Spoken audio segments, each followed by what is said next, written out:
දැන් ඇවිල්ලා ඉන්නේ සජිත්ගේ රුවනි මනීෂාගේ ජෙන්ඩර් රිවීල් එක. බබාගේ මේ ඉන්න අංකල් අතිෆ් මේ ඉන්නේ බබාගේ ලොකු තාත්තා ini බබාගේ අම්මා හිතන්න කවුරු කියලාද දෙකිය බබාගේ තාත්තා නෙවෙයි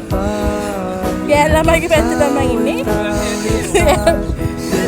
මේ අංකල් අතිෆ් ඊයේ ගෙස් කරා එක්කෙනෙක්ව දැන් එයා දන්නවා කවුද කියලා ගෙස් කරපු එක්කෙනා ඉතින් මෙයා දන්නවා කවුද කියලා මම බබාගේ ලොකු අම්මා මම දන්නවා බබා කවුද කියලා අපි ගෙස් කරපුවා පස්සේ කියනවා